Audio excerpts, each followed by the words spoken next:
तर कधी कधी सरस्वती नसते, माफ करा, आणि जिथं सरस्वती असते तिथं लक्ष्मी नसते. 12वी सायन्सला मुलाला मुलीला 95-98% मेरिट लिस्टचे मार्क पडतात आणि दुर्दैवानं ऍडमिशनला पैसे नसतात. Saraswati present, Lakshmi absent. आणि ज्यांच्या घरात 5-5 पिढ्या बसून खातील एवढं कमावलंय त्यांच्या घरातली बावळ जन्माला येतात. मग जमीन विकायची बापाची, गाडी घ्यायची आपाची.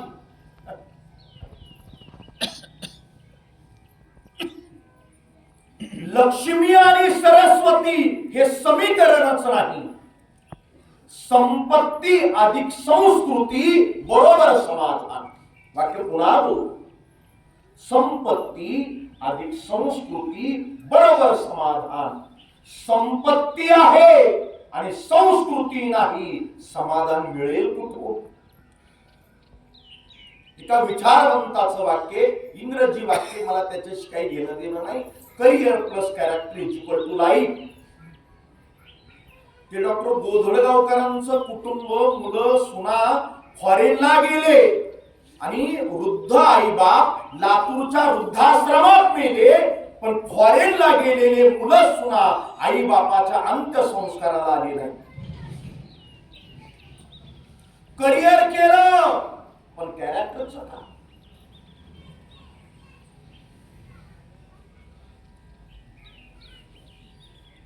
कोण हे तात्याराव लहाने?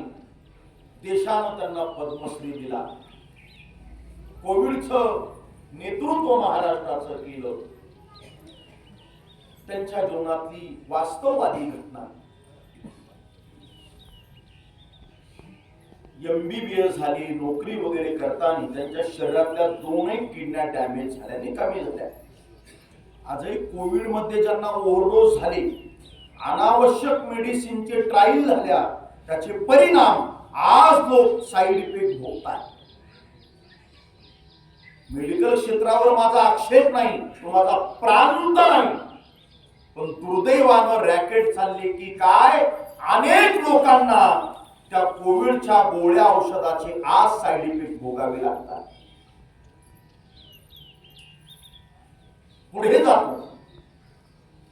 डॉक्टर तात्याराव लहानेंच्या एका डॉक्टरांच्या, तज्ञ डॉक्टरांच्या शरीरातल्या 2 किडन्या निकामी झाल्या.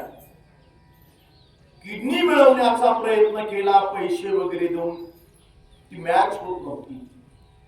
भाऊ किडनी द्यायला तयार झाला, बहीण किडनी द्यायला तयार झाली, नातक किडनी द्यायला तयार झाली. दुर्दैव की कुणाचीच किडनी मॅच होत नव्हती. असं आपण ऐकत आलोय, आम्ही लोक सांगत आलोय. विज्ञानाच्या परिसीमा शक्ती संपल्या की तिथून पुढे अध्यात्म शक्तीचा उदय होतो. सगळ्या नातलगांचे प्रयत्न संपले, कुणाचीच किडनी मॅच होत नव्हती. आणि ही बातमी आईच्या कानावर पडली. आई काय वंशी नसते, आई काय चुलती नसते, काकी नसते, वेडी असू द्या. त्या वेड्या आईला माहित पडलं की 4-6 महिन्यात माझ्या डॉक्टर तात्यारावला किडनी मिळाली नाही तर माझ्या लेकाला, डॉक्टर तात्यारावला, मृत्यूला सामोरं जावं लागेल. लातूर सोडलं, माकेगाव सोडलं, मुंबई गाठली. ते साऊथ इंडियन डॉक्टर आपल्या मुलावर ट्रीट करत होते. त्या डॉक्टरांना हात जोडले. डॉक्टर साहेब, मी तात्यारावची माय आहे. मला माहित नाही, पण मला एवढंच माहित आहे, प्रत्येक माणसाच्या शरीरात 2 किडन्या असतात. माझा श्वास माझ्या लेकाचा श्वास आहे. माझी भूक माझ्या लेकाची भूक आहे. तर या आईची किडनी नक्की माझ्या लेकाला बसेल. डॉक्टर साहेब तपासा. आणि काय अध्यात्म शक्तीचा चमत्कार. त्या वार्धक्याच्या उंबरठ्यावरील आईची किडनी तपासली आणि म्हातारपणातल्या आईची किडनी तरुण मुलाला मॅच होत होती. हे निष्पन्न झालं. ऑपरेशनची तयारी झाली. की साऊथ इंडियन डॉक्टर आई जवळ गेली डॉक्टर तात्यारावांच्या, आणि त्या आईला सहज एक वाक्य बोलली, आई तुमच्या शरीरातली एक किडनी काढणारे तुमच्या मुलाला डॉक्टर तात्यारावांना बसवणारे तुमची परवानगी आहे का? त्या माऊली टक्कन उठून बसल्या आणि डॉक्टरांची पाय धरले आणि सांगितलं, त्या पांडुरंगाचे आम्ही वारकरी आहोत, शपथ आहे त्या पांडुरंगाचे डॉक्टर तुम्हाला, जर माझ्या शरीरात 2 किडन्या आहेत आणि माझा कर्तबगार तरुण मुलगा मरणाच्या दारात उभा आहे, या जन्मदात्या आईची एक किडनी काढा, माझ्या तात्यारावाला बसवा, पण शपथ आहे तुम्हाला पांडुरंगाची, कदाचित या आईची एक किडनी माझ्या लेकाला बसली नाही तर या आईच्या शरीरातली दुसरी किडनी देखील काढताना तुमच्या हाताचा कापरा होऊ नका. ही म्हातारी आई मेली तरी चालेल, फक्त माझा लेक जगला पाहिजे, माझा मुलगा जगला पाहिजे, हे समर्पणाचं वाक्य बोलू शकते ती फक्त जगाच्या पाठीवर आहे. डॉक्टर तात्यारावांनी अनेक वेळा ते स्पीच दिलं की आई आपल्या बाळाला एकदा जन्म देते, पण माझ्या आईनं मला किडनी डोनेट केली, मला दुबार जन्म दिला, 2 वेळा जन्म माझ्या आईनं दिला. हे समर्पण फक्त आणि फक्त आई करू शकते. एक मदालसा नावाची आई ऐकली असेल आपण, ती म्हणते 9 मास कष्टराशी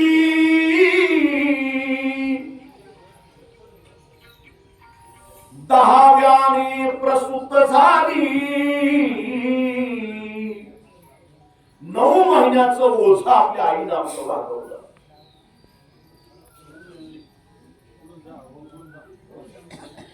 येताच कर्मजाड तुझी मान अडकली. ज्ञानोबा म्हणतात, जे बाळ पायाकडून जन्माला आलं त्याला आपण काय म्हणतो? पायावर. आणि बाकी सगळे उरलेली आपण म्हणा ना डोकाळू काय करताय. येताच कर्मजाड तुझी मान अडकली, परियसी मदालसा सोहम जो जोरे बाळा, हा देह नाशवंत मळमूत्राचा बांधा, वरी चर्म घातले रे कर्म कीटकांचा सांधा, रवळ. रामकृष्ण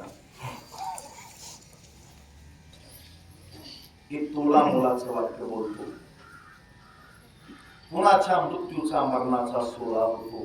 मी आरंभाला प्रास्ताविकात बोललो, माऊलींचा संजीवन समाधी सोहळा, उद्या निवृत्तीनाथांचा संजीवन समाधी सोहळा, जगद्गुरु तुकोबारायांचा सदैव वैकुंठागमन सोहळा, आज या परिवाराकरता, बारवे पाटील परिवाराकरता मातुश्री सुंदराईचा 10वा हा मरणाचा सोहळाच आहे. देहाच्या गावा आलिया जन्म मृत्यूची सोहळिया ना मनोनय धनंजया जिया परी. फाल्गुन मध्ये द्वितीयेला जगद्गुरु सदैव वैकुंठाला गेले आणि एक वाक्य बोलतोय, ऐकून ठेवा, वैकुंठाला जाताना तुकाराम महाराज त्यांचं हृदय मात्र इथंच ठेवून गेले. 4092 अभंगाचा गाथा हेच तुकाराम महाराजांचं हृदय आहे. तरी काय ऐकत असाल तर जपून ऐका, कानात मनापर्यंत पोहोचवा. देहू गावातले जहागीरदार, मोरे, इनामदार, वतनदार, 84 लाखाची महाजनकी, आताची 500 कोटी तर धरा, एवढं ऐश्वर्य असणारे तुकोबार आहे. देहू गावातली महाजनकी, सावकारकी, इनामदारी असलेले तुकोबार आहे. मोरे, अंबिले, इनामदार, गोसावी भामचंद्रावर गेले आणि भामचंद्रावरून येताना मात्र संत जगद्गुरु तुकाराम महाराज होऊन आले. ही उपासनेची आणि परमार्थाची ताकद आहे. प्रपंच रचना भोगलीही पाहिजे आणि भोगलेला प्रपंच त्यागही करता आला पाहिजे. प्रपंच रचना सर्व भोगुनी त्यागी. त्या जैनामध्ये 2 प्रवाह आहेत. जैन लोक चालतात वाटेनं, अनवाणी पायानं नाही जवळ जाऊन दर्शन घेता आलं, दुरून जाताना का होण्या त्यांना वंदन करा. त्या साधूंना साध्वींना एक प्रवाह आहे श्वेतांबर, अंगावरती श्वेत वस्त्र घालणारे पांढरे, आणि दुसरा प्रवाह आहे दिगंबर, अंगावर अशी बोटभर चिंदी सुद्धा नसणं दिगंबर. त्यातले एक महान ऋषी होऊन गेले, ते मुनी होते, त्यांचं नाव तरुण सागरजी, नाव ऐकलं असते. कडवा सच कटू सच म्हणून त्यांची टायटल असायची, टीव्हीला पेपरला वगैरे त्यांची असायची टायटल. काय होतंय, माणसं वाचत नाही, तोंड उघडतात पण पुस्तकं उघडत नाही. ते तरुण सागरजी म्हणत, आपण आनंद सोहळे चौकात ठेवतो, गावाच्या चावडीला ठेवतो, एखाद्या मोठ्या सभागृहात ठेवतो, आनंद सोहळे सत्कार सोहळे, आणि स्मशान मात्र गावाच्या बाहेर बांधतो. स्मशान गावाच्या बाहेर बांधतो. जरा उलट बोलतो मी, ते तरुण सागरजी असं म्हणायचे, गावाची मंदिरं चौकात न बांधता गावाबाहेर बांधा, कारण गावातली माणसं मंदिराच्या दर्शनाकरता गावाबाहेर आली पाहिजे, आणि स्मशान गावाच्या चौकात बांधा. आपली माणसं, आपल्या रक्ताची प्रेमाची माणसं आपल्या हातानं आपल्या गावाच्या चौकात आपल्या डोळ्यानं पेटवलेली पाहिल्यानंतर आपल्याला आपलं मरण ध्यानात राहील, आणि माणसं माणसासारखी जगतील. एका विचारवंताचं काल मी वाक्य ऐकलं, जगाची भारताची लोकसंख्या वाढली पण माणसं कमी झाली. थांबायचे आपल्याला, अरे माणसा माणसा कधी होशील माणूस. त्या पुणे जिल्ह्यात मुळशी तालुक्यात पौड नावाचं गाव आहे, रंगूट पौड, तिथे कीर्तनाला गेलो होतो. हाडशी म्हणून देवस्थान आहे सत्यसाईंचं, आणि मोठे मान्यवर नाव सांगण्याची आवश्यकता नाही. तर ते कीर्तन होतं, आणि कीर्तनाचं निमित्त गेल्यावर पोहोचलं. वृद्धाश्रमाची उद्घाटनाची कीर्तनाची आमची सेवा होती. कधी कधी पोहोचेपर्यंत आम्हालाही माहित नसतं काय निमित्तानं कीर्तन आहे. डायरेक्टर मदनराव, बरीच मान्यवर होती पुण्यातली.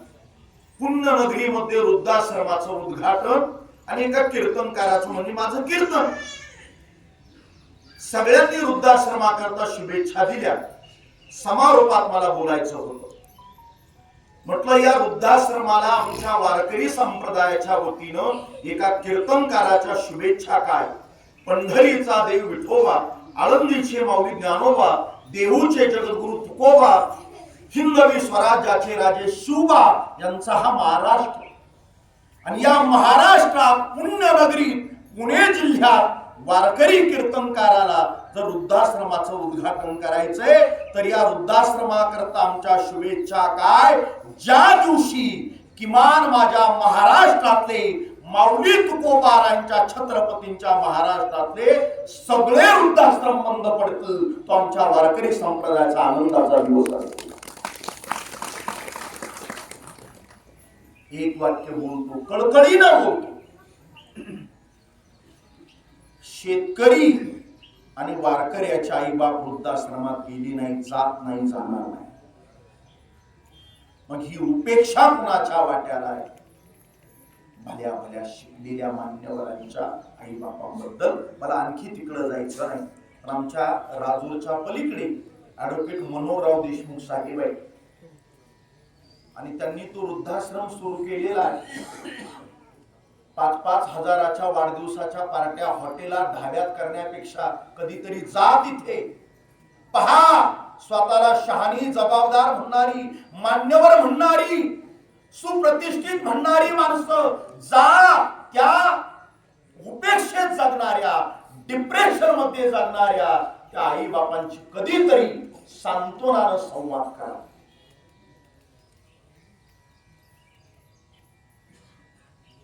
सांत्वन म्हणून संवाद करा. ज्यांच्या मुलांना 2-2 लाखाचे महिन्याचे पॅकेज आहे, त्यांच्या आई बापांना बीपी शुगरच्या गोळ्या नाहीये. असो तो माझा प्रांत नाही. पण समाजातले काही कटू सत्य आज आम्ही नाही मांडायची, मग कुणी मांडायची?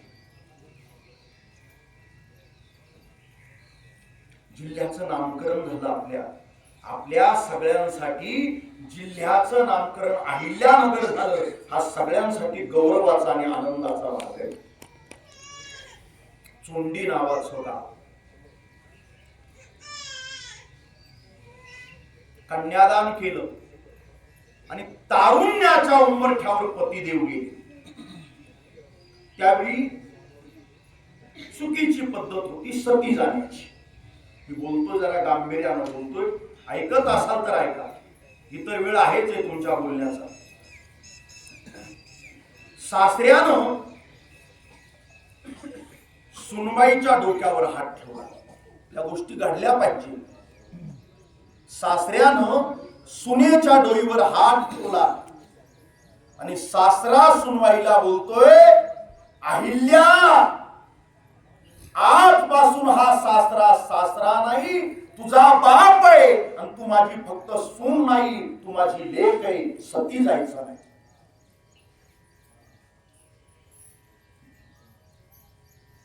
हे चालवायचंय तुला.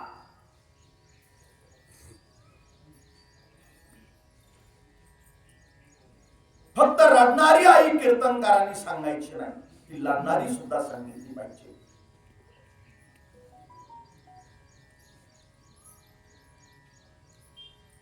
कोरोनाच्या काळात 40-42 वर्षाची घरातली करती तरुण मुलं गेली. 36-38 वर्षाच्या मौलीला वैधव्य आलं. सांगा ना तिचा अपराध काय? 12-14 वर्षाची मुलं बापा विना वनवासी झाली. त्यांचा अपराध काय? काय केलं अहिल्या देवीनी? काय शिकवलं पुण्यश्लोक अहिल्याबाईंनी? नात्यातली मुलगी विधवा झाली होती. वैधव्य आलेल्या स्त्रीला उपेक्षेची वागणूक दिली जायची. 10व्याला मुंडन करतात असं त्या विधवा स्त्रीचं मुंडन करायचे. लग्न समारंभ आनंद सोहळ्यात वस्त्रालंकार घालून, सुशोभित वस्त्रालंकार घालून तिला सहभाग दिला जात नव्हता. थांबायचं, थांबूया. काय केलं अहिल्या देवींनी? स्वतःच्या नात्यातल्या मुलाला हळद लावली आणि विधवेचा पुनर्वा लावला. ही क्रांती केली आहे काय? विद्यापीठाला पुण्याच्या नावलं आता सावित्रीबाईंचं, पण ज्योतिबांच्या संमतीनं भिडेवाड्यामध्ये पहिली मुलींची शाळा सुरू केली. आज सुनीता विल्यम्स अंतराळात जाऊन आल्या, पण याच्याही मागे पुण्याई मात्र सावित्रीबाईंची. मला संयोजकाकडनं सूचना आली, थांबलं पाहिजे. या श्रद्धास्थान या जुन्या पिढीतली कर्तबगार मातोश्री, वयोवृद्ध असणाऱ्या कैलासवासी गंगा भागीरथी, सुंदराई परशुराम बारवे या मौलींच्या 10 दिवस झाले श्वास विसावला. जाऊ देवाची या गावा, देव देईल विसावा.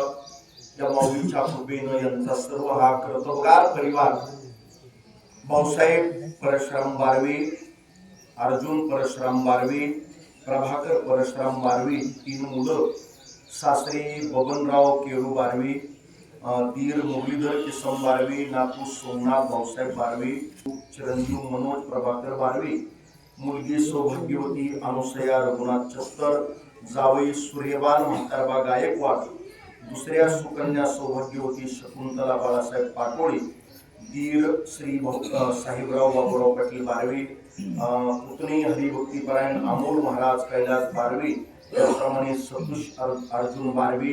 या सर्व परिवारातून आई सुंदराई गेल्या. त्यांच्या आत्मतत्वाला विनम्र भावानं अभिवादन करतो. आमच्या अकोले तालुक्यातील हिवरगाव येथील या परिवाराची व्याही आणि एक प्रगतशील, उपक्रमशील आणि प्रयोगशील शेतकरी मदनराव आंबे पाटील, आपल्या कारखान्याचे संचालक, त्यांच्या माध्यमातून मला व्यक्त केला.